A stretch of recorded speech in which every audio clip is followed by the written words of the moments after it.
Hello students, welcome to Compusoft. आज हम जावा में पढ़ने वाले हैं लूप्स। लूप जैसा उसका नाम है ऐसा ही उसका मीनिंग भी है। लूप का मतलब होता है रिपीटिशन, एक ही चीज को बार बार रिपीट करना। तो प्रोग्रामिंग के अंदर भी जब हमें कोई स्पेसिफिक कोड को या सेट ऑफ कोड को बार बार रिपीट करना होता है तो हम लूप की हेल्प से वो कर सकते हैं। तो जावा के अंदर हम लूप सीखने वाले हैं। लूप के कितने टाइप्स होते हैं और उसको कैसे यूज करना है, उसका सिंटेक्स क्या है, हाउ टू इम्प्लीमेंट। तो ये सब चीज आज हम इस चैप्टर में पढ़ने वाले हैं, तो बने रहिए। Let's start.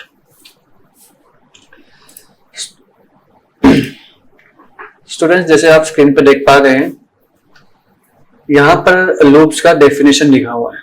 Loops in programming are used to repeat a block of code until the specified condition is met।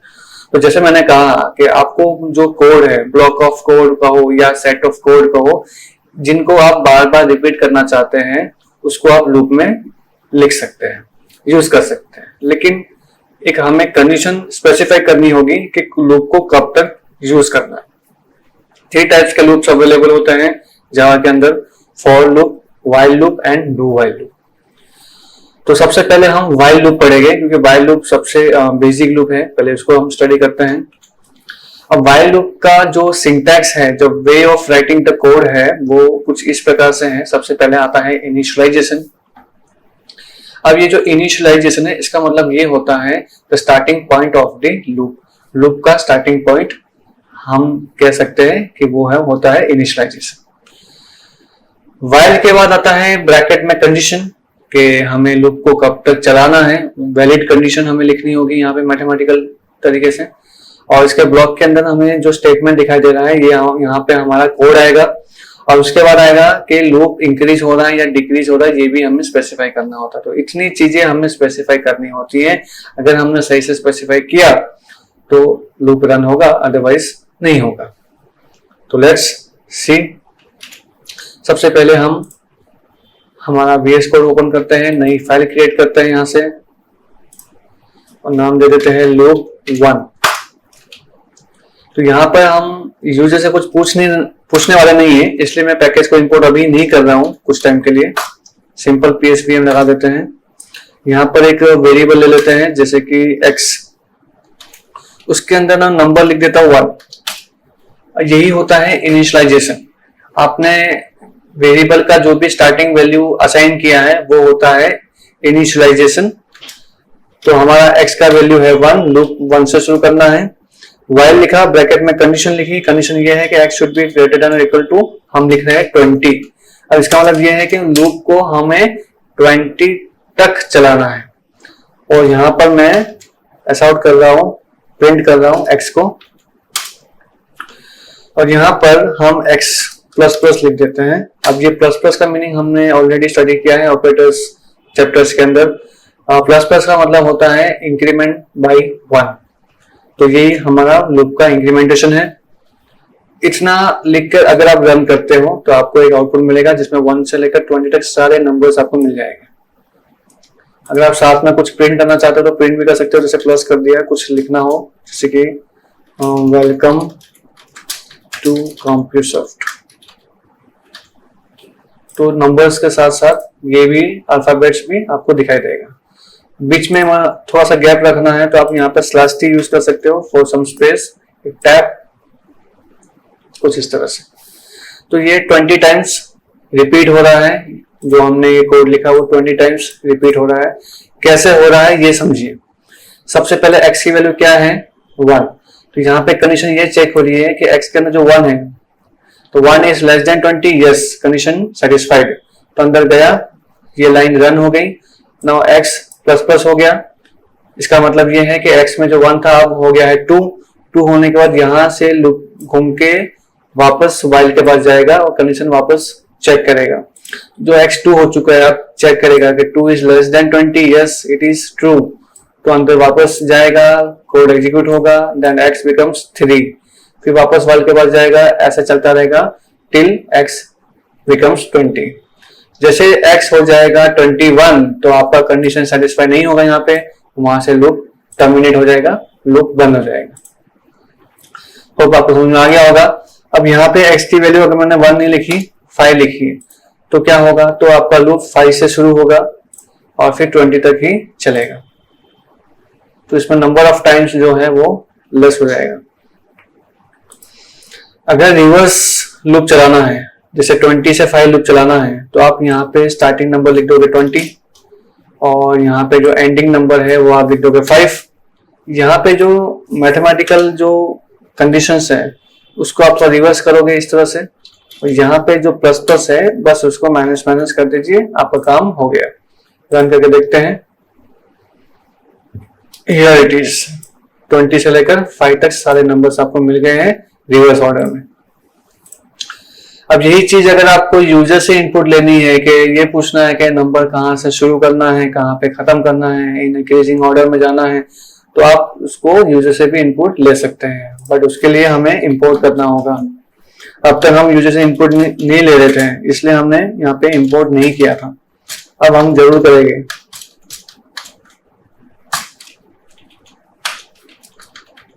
यहां पर हमें स्कैनर क्लास का ऑब्जेक्ट बनाना होगा।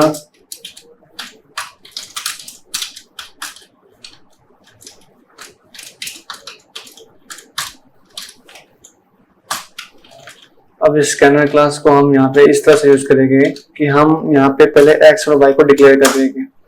डिक्लेयर करने के बाद हम यहाँ पे यूजर से पूछेंगे enter start and number, start number और एंडिंग नंबर, ये दो नंबर हम यूजर से जरूर पूछेंगे, एक x के अंदर और एक y के अंदर, दोनों नंबर मिल गए।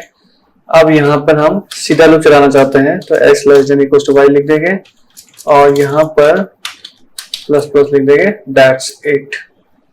जब हम रन करेंगे तो यहाँ पे हम नंबर लिख रहे हैं जैसे कि 10 और नेक्स्ट नंबर लिख रहा हूँ 20, तो 10 से 20 तक सारे नंबर्स जो है वो हमें इंक्रीजिंग ऑर्डर में मिल चुके हैं।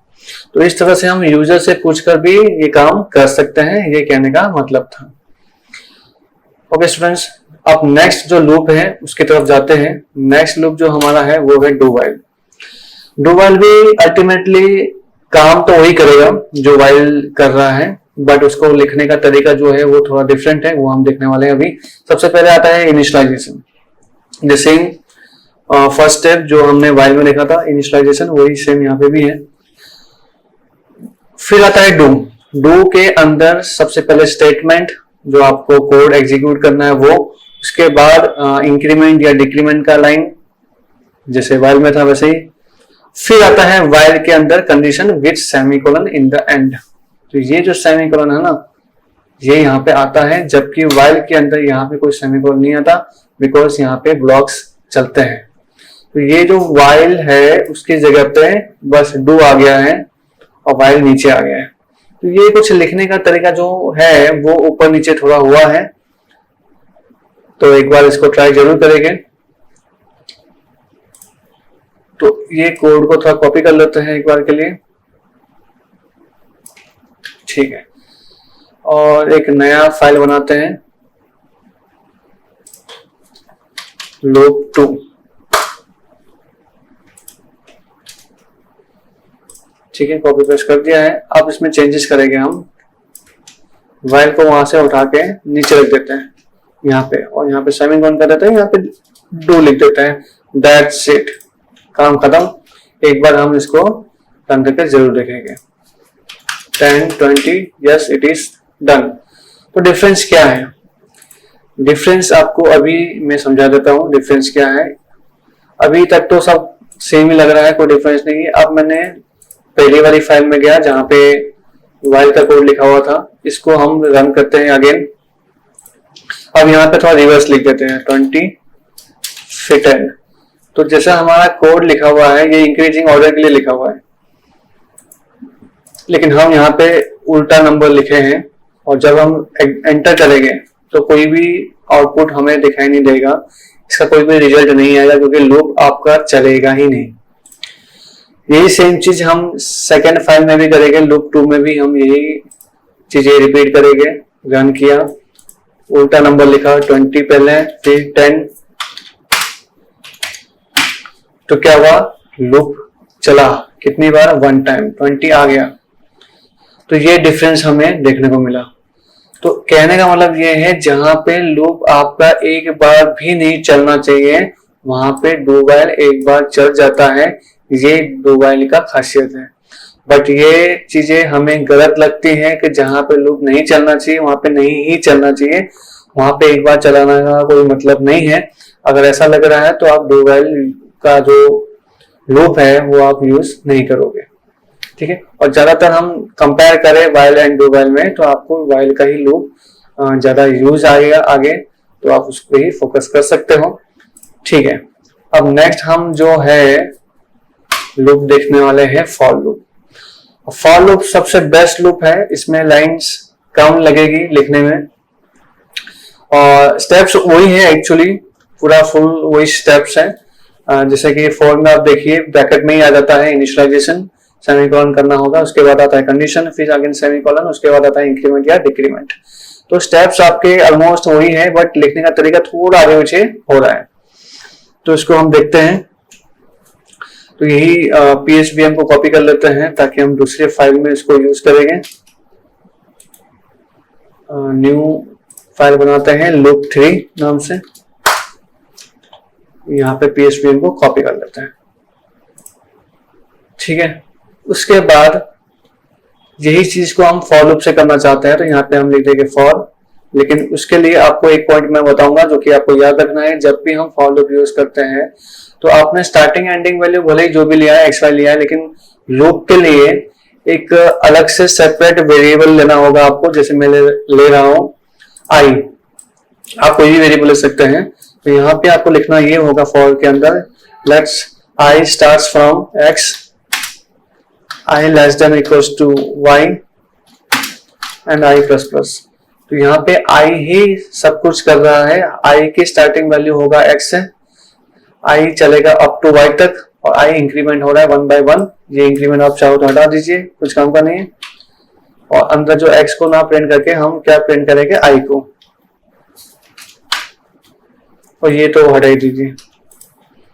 इतना सही आपको चेंजेस करना होगा। उसके बाद आप सेव कर दीजिए प्रॉपर और रन करके देखिए। 10-20 लिखने पर आपको पूरा का पूरा आउटपुट एकदम ठीक ठाक वैसे ही मिल गया। तो लूप के अंदर आपको ज्यादा लिखना नहीं पड़ा, क्योंकि वाइल और डू वाइल में थोड़ा ज्यादा लिखना होता है। और अगर थोड़ा सा कोड आपका लेंथी हुआ तो फॉर लूप से वो चीजें आपको कम लगेगा। तो ज्यादा प्रेफर आप फॉर लूप को कर सकते हो as compare to while and do while, क्योंकि आने वाले जो टॉपिक है उसमें ज्यादातर फॉर लूप का ही यूज ज्यादा होगा। तो ये आप इस पे फोकस कर सकते हो। तो ऐसे तीनों लूप आपको आना चाहिए, क्योंकि एज ए स्टूडेंट आप तीनों लूप को स्टडी करोगे, फिर जैसे जैसे नीड होगी आप स्पेसिफाइड वो लूप को यूज कर सकते हो। अब नेक्स्ट हमें यहाँ पे देखना है नेस्टेड फॉर लूप।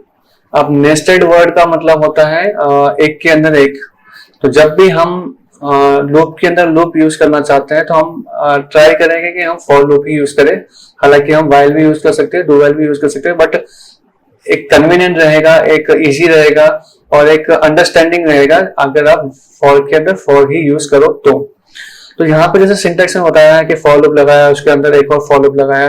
तो लूप के अंदर लूप यूज करना कब सेंस रहता है, जब आपको काम ऐसा होता है, ऐसी नीड हो कि लूप के अंदर लूप यूज करो। तो इसका मैकेनिज्म थोड़ा सा हमें ये समझना है कि जैसे वॉल क्लॉक काम करता है वैसे ही लूप भी वैसे ही काम करता है, ये भी घूमता रहता है।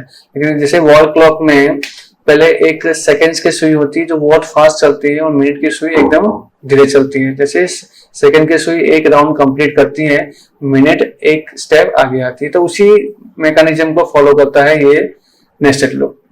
तो जैसे कि मान लो कोई एग्जांपल ऐसा आपको चाहिए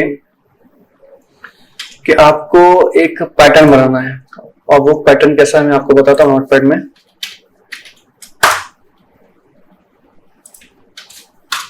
मान लीजिए आपको कुछ ऐसा बनाना है पैटर्न में, स्टार्स का पैटर्न समझ लेते हैं एक बार। आपको ऐसे स्टार्स के कुछ ऐसे पैटर्न्स ड्रॉ करने हैं, तो ये आपको आउटपुट स्क्रीन में चाहिए। तो ये एक लूप से पॉसिबल नहीं है, ये 2 लूप से हो सकता है। वो भी कैसे, तो ये चीज हम करने वाले हैं। तो एक नई फाइल बनाते हैं।